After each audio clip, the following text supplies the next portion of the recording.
I don't understand, and you're very discouraged in the United States from asking this question for some reason. It's a foundational question. But I just want to get to the point that forms the basis of this whole conversation, which is who has a right to the land? Deuteronomy 28, verse 68. And YAHAWAH shall bring you into Mitzrayim, Egypt again with ships. And the way of which I said to you, you shall see it no more again. And there you shall be sold to your enemies for slaves and female slaves, and no man shall buy you. And that is what happened to the regal class of the house of Judah. The history of slavery? Why? Ask the bloody question. Why are they only teaching you the history of slavery as far back as the 16th and the 17th century? Why are they only going that far back? Because they don't want you to go farther back than that.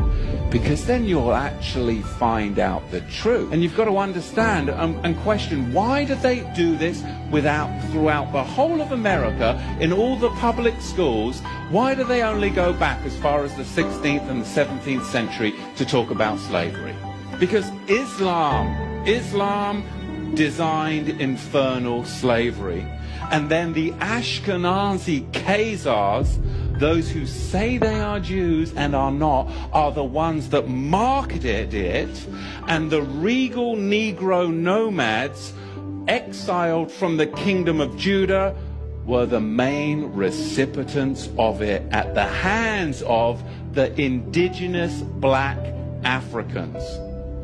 Because you've got to understand, the regal class of the house of Judah came down from Israel, and they came into the land of the black Africans. And the black Africans resented the regal class of the house of Judah in their land, because they had laws, they had customs, they had civility. And they were a regal class of Negro that came down into Africa. And later on, it was the Ashkenazi, the Islamic slave traders as well, that then worked together with the indigenous black Africans to enslave the regal house of Judah. This is what we've got to understand, but you've got to go back before the 16th century to understand the roots of it. And there were white Ashkenazi Khazar ship owners. There were the buyers and the sellers.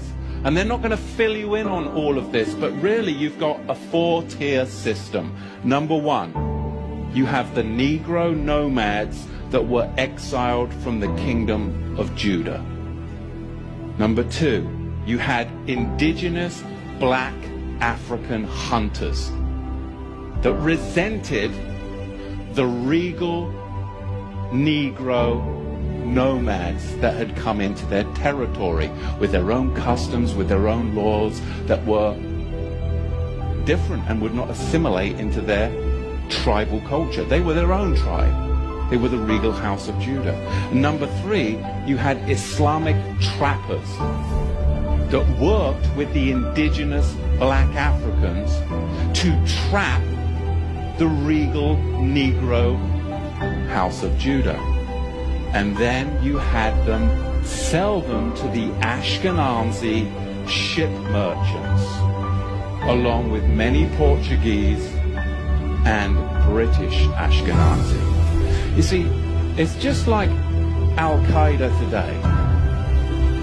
Or is it ISIS?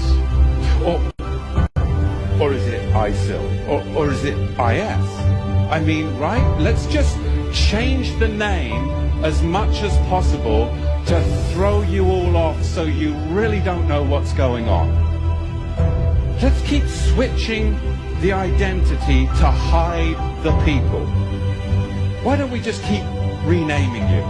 Are you Negro? Oh, no, you're not Negro. No, you're colored. No, you're not colored. You're African American. And this is what they name you. The slavers name you this. Because I know a white guy who grew up in South Africa, and he now lives in America. He is African American, and more African American than most. Do you see how African American is a misnomer? It's a misnomer. Don't check that box. It's a title given to blacks by democratic slavers, okay?